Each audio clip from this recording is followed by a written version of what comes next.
Kembali lagi bersama kami pemirsa dalam dialog bincang hari ini. Tak terasa sudah 2 segmen nih kita berbincang bersama Pak Asep Juanda, Kepala Kantor Bahasa Provinsi Banten, membahas terkait dengan revitalisasi bahasa daerah. Nah, di segmen kedua tadi kan udah sempat saya sampaikan juga nih Pak ya, kita bakal tanya terkait dengan tantangan yang ada, tapi belum dijawab nih Pak, karena keburu udah habis waktunya di segmen kedua. Jadi kita akan tanya di segmen ketiga nih Pak, di segmen ini sebenarnya tantangan apa sih Pak yang dihadapi dalam melakukan pelindungan bahasa daerah khususnya di Banten? Ya, sebenarnya terkait dengan tantangan ini bukan berarti sesuatu hal yang perlu kita tanggapi menjadi suatu hambatan besar sehingga kita tidak dapat berbuat seperti itu ya. Justru tantangan itu harus dihadapi dan kemudian berupaya untuk diselesaikan ya dilampaui seperti itu.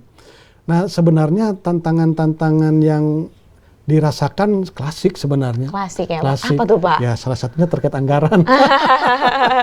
Anggaran, SDM kan seperti itu, kemudian juga paradigma pemikiran ya misalnya. Banyak kan misalnya kalangan-kalangan tertentu sebelum mengenal kegiatan-kegiatan revitalisasi misalnya, buat apa sih begitu? Memang kalau tidak dibegitukan, emang kenapa kayak seperti itu ya? Berdampak besar kah gitu ya Pak? Dan sebagainya seperti itu.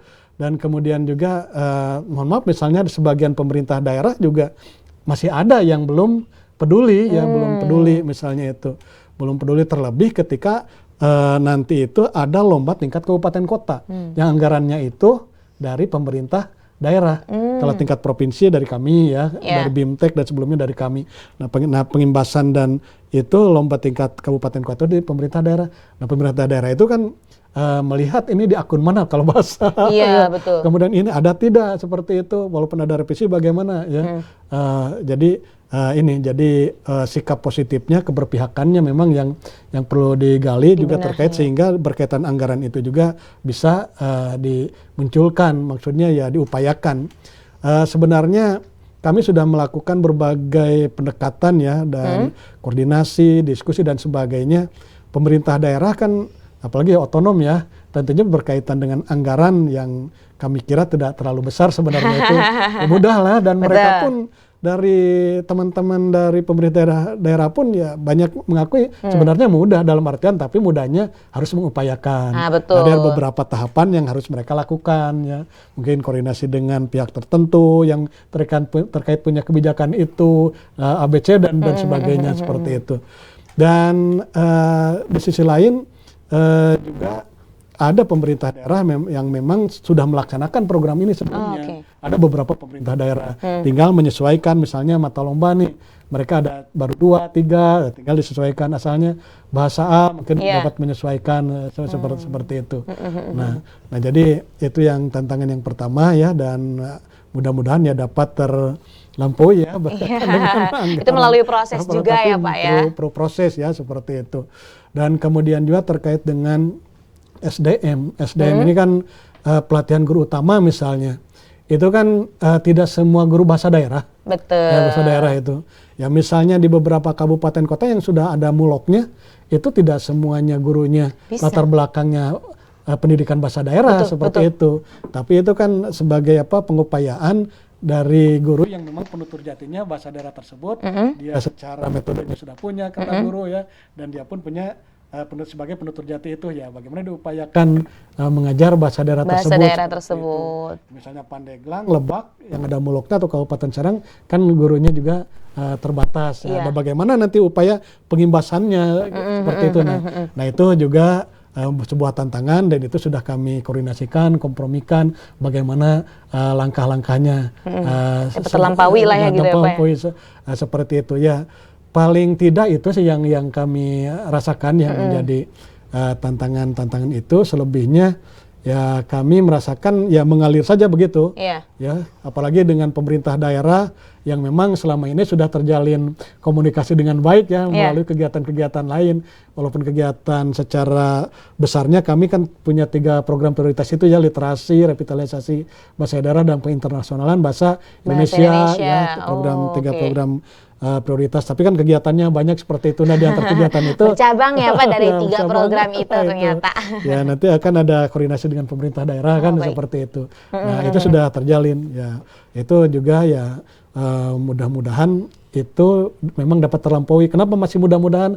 Karena masih berproses ini pelaksanaan. Betul. Karena Oktober nanti festival ya Tunas Bahasa Nanti akan dilihat lah Pak ya pasca itu. Ya pasca itu. Nah, apakah memang tantangan itu memang sudah dapat kita selesaikan, lampaui atau masih menyisakan. Nah, berarti ada PR untuk ada tahun evaluasi berikutnya. ya Pak, berarti. Kemudian juga nanti setelah tingkat provinsi ini kan ke tingkat nasional dulu seperti itu. Nah, bagaimana mengordinasikannya ke antara kabupaten kota di Jakarta dan Banten ini seperti itu. Nah, baik Pak. Jadi sebenarnya kalau misal bicara tentang tantangan dalam melakukan upaya pelindungan bahasa daerah memang klasik ya Pak. Tadi ada salah satunya anggaran dan juga SDM. Tapi Pak, kayaknya yang paling krusial adalah kepedulian ya Pak. Nah itu. Inilah sebenarnya kan tantangan yang terbesar ataupun juga bukan tantangannya, penyebab menurunnya penutur bahasa daerah. Kan banyak ya, diantaranya adanya migrasi satu daerah ke daerah lain. Kan di daerah itu berarti penutur daerahnya udah pindah ke sana, di sana udah campur lagi dengan bahasa dominan di tempat yang dia datangi seperti itu, migrasi. Kemudian juga ada zaman yang menuju ke arah monolinguistik, ke satu bahasa seperti itu. Dan kemudian juga ada sikap bahasa juga yang tidak mau mewariskan seperti itu. Nah ini kalau semacam monolinguistik, kemudian juga migrasi ataupun ada musibah, ya itu kan di luar kendali kita kan. Kalau semacam sikap bahasa kan masih bisa diupayakan. Nah inilah mungkin yang kami upayakan tersebut. Jadi ya barangkali yang tadi tidak peduli ataupun apa, dengan adanya kegiatan-kegiatan yang menarik justru sangat bisa dihadapi. Dan ternyata justru dengan pengalaman yang telah dilaksanakan revitalisasi skala besar dari 2021 sampai 2023 taruhlah itu ya. Jadi tantangan-tantangan itu dapat terlampaui itu tapi di provinsi lain ya, karena di Banten baru melaksanakan proses seperti itu. Itu dapat terlampaui, bahkan ini hanya ini saja ya, mungkin sedikit bocoran saja. Di beberapa provinsi lain itu ketika ada festival tunas bahasa ibu nasionalnya di Jakarta, ada sampai gubernurnya datang. Gubernur datang mengapresiasi ya. Kemudian pada tahun 2022 ada salah satu gubernur yang memang sangat respon dan mengapresiasi terhadap kegiatan tersebut. Itu bersama-sama akhirnya diajak oleh pimpinan di pusat itu dari kementerian ke UNESCO ya, terkait dengan peringatan Hari Bahasa Ibu Internasional bulan Februari seperti itu. Yang kemarin saja bulan Mei kan yang pelaksanaan tingkat provinsinya tahun kemarin ya. Nah itu banyak juga itu ya dari pemerintah daerah yang sangat antusias ya, mengapresiasi mereka datang ke Jakarta. Ada yang tidak juga. Ini mohon maaf nih, bahkan siswa-siswanya itu yang datang ke Jakarta dibekali oleh bupati, oleh wali kota. Jadi benar-benar diapresiasi dan didukung oleh pemerintah. Dan ini juga kita berharap bahwa di Banten sendiri pemerintahnya dapat melakukan hal yang sama ya Pak. Bahkan lebih harapannya. Bahkan lebih, kita tunggu saja Pak. Apalagi kita kan dekat ini ibu kota ya. Betul. Meskipun ibu kota udah pindah ya Pak. Tapi auranya kan masih ada ya. Masih berarti dekat lah gitu ya Pak ya. Nah, berbicara tentang pelindungan bahasa daerah ada banyak hal ya Pak yang kita ulik. Tadi juga ada salah satu harapannya, semoga memang pemerintah ini bisa lebih peduli terkait dengan upaya pelindungan bahasa daerah, khususnya pemerintah Banten dan juga bahasa daerah di Provinsi Banten. Pak, gak kerasa nih.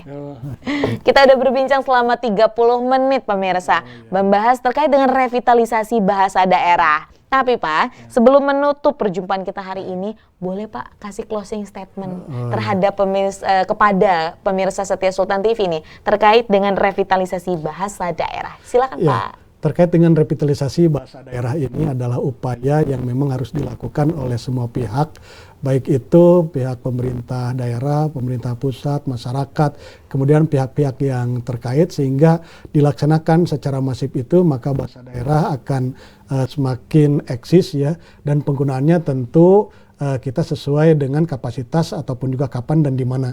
Karena kita mempunyai 3 bahasa, bahasa daerah, bahasa nasional ya, dan juga bahasa asing. Itu seperti kita menggunakan pakaian. Kapan menggunakan pakaian untuk di rumah, untuk ke undangan, mungkin untuk ke kolam renang mungkin ya, kalau yang suka renang dan sebagainya. Nah demikian juga dengan bahasa. Itu kapan kita menggunakan bahasa daerah, kapan menggunakan bahasa Indonesia, dan kapan menggunakan bahasa asing.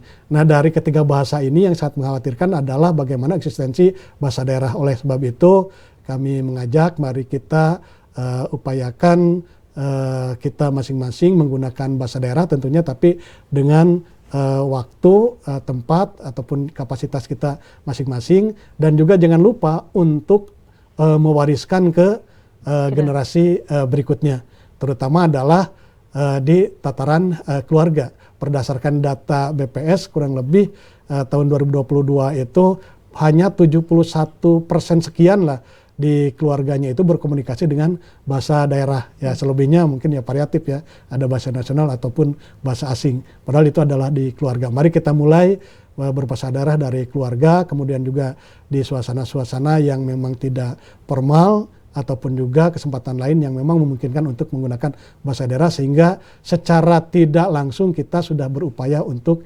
merevitalisasi bahasa daerah. Dan berbahasa daerah itu tentu adalah keren, seperti itu. Baik, terima kasih Bapak atas closing statement-nya nih. Berbahasa daerah itu keren, bukan ketinggalan ya Pak? Atau bukan norak juga, enggak. Justru kita perlu berbangga dengan adanya bahasa daerah, khususnya bahasa daerah di Provinsi Banten nih, kita sebagai masyarakat Banten. Baik Bapak, terima kasih sudah hadir di Sultan TV dan memberikan banyak sekali informasi ini terkait dengan perlindungan bahasa daerah. Semoga nanti bisa datang lagi Pak ke sini. Dan semoga acara di kantor bahasa juga beberapa programnya tentang kebahasaan berjalan lancar. Ya, terima kasih atas undangan juga ya. Ya, terima kasih Bapak. Saya tutup dulu nih Pak. Nah, pemirsa setia Sultan TV dimanapun Anda berada. Demikian perbincangan kita hari ini bersama Bapak Asep Juanda M. Hum yang merupakan Kepala Kantor Bahasa Provinsi Banten. Semoga apa yang kita bicarakan dapat bermanfaat dan juga berkelanjutan. Saya, Raud Lorida, dan juga kru yang bertugas pada hari ini mengucapkan terima kasih, pamit undur diri. Sampai jumpa. Wassalamualaikum warahmatullahi wabarakatuh. Waalaikumsalam.